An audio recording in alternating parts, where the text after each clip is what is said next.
Hey guys, Chad Hoover, Kayak Bassin TV, and today I'm going to talk to you about selecting a crankbait rod and why. All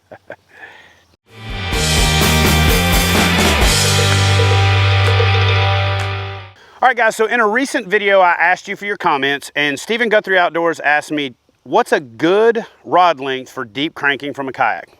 And then right after that, Kevin Awful, hopefully I didn't say that wrong, Kevin.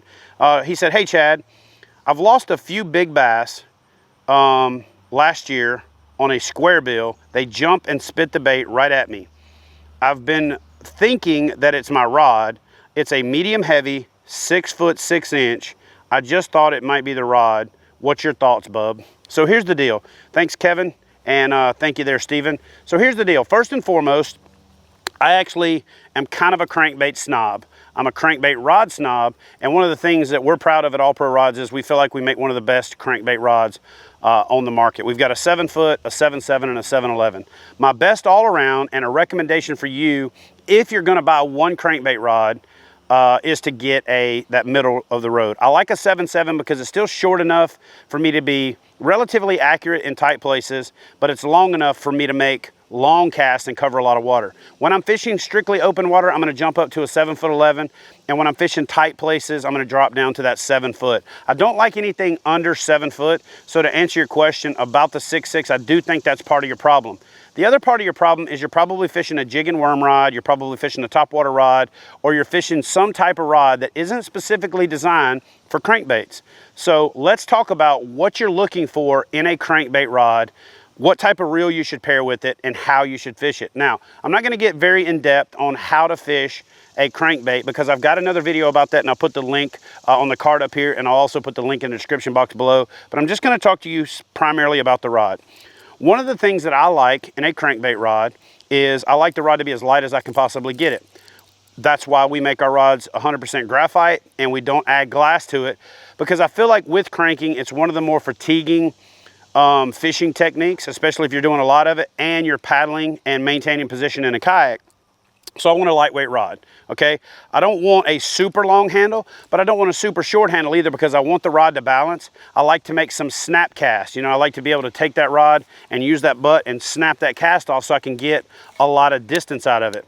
I like that rod handle length to be just shorter than my forearm. So that might be different depending on your height, because what I like to do is be able to bring it on the inside, bring it around the back, and be able to change positions without it catching on my sleeve too much or without it running into my PFD. So if I can't hold it out in front of me and it not rub against my PFD, then the handle's too long and that's not the rod for me. So let's talk about now why you select a particular type of action from a crankbait rod and what's going on and why you're losing fish when you're using the wrong rod fishing a crankbait. So first and foremost, a crankbait is heavy, okay? It's got weight to it, and I wouldn't say 9 times out of 10, but as often as not, you're gonna catch the fish on one hook, okay? And then you're gonna load that rod. And while you're loading that rod, that fish is jumping, shaking its head, and trying to throw the bait. So when that rod is loaded and that fish is shaking its head, it's advantage you.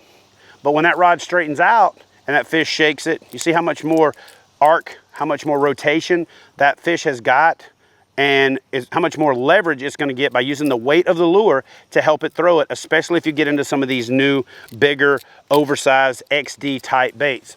So I'm going to use my lawnmower over there to show you, demonstrate a little bit of how a crankbait rod should work. So I'm going to just kind of pitch this thing over here. I'm going to catch it on that handle, and here's the deal.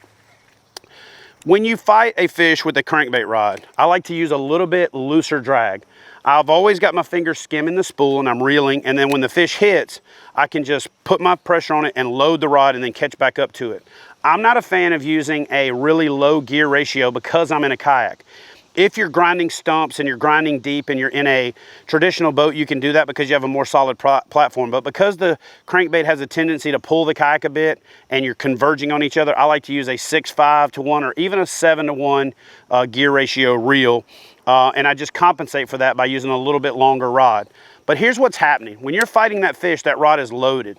And what you'll notice about a crankbait rod is it's bending deeper in the rod, okay? And so when that fish jumps, if it gives back, that rod acts like a shock absorber, okay? Because it's bending deeper. When you guys are losing fish on those shorter rods, and especially a extra fast action rod, what's happening is that tip is only bending a little bit and that rod unloads, that goes to advantage fish. And that's why they're using the weight of the crankbait to shake their head and throw that bait. So if you've got a rod that's got a deep bend, a parabolic bend, when you're fighting that fish, when that fish jumps or runs at you, you've got a lot of room for that rod to unload to keep that fish buttoned up and keep it advantage angler. So when it comes to selecting a crankbait rod, find the length that's perfect for you. Make sure that it matches your style of fishing, especially if you're fishing from a kayak. By and large, you're gonna be fishing a crankbait more sitting down than you are standing up. That's just from my experience.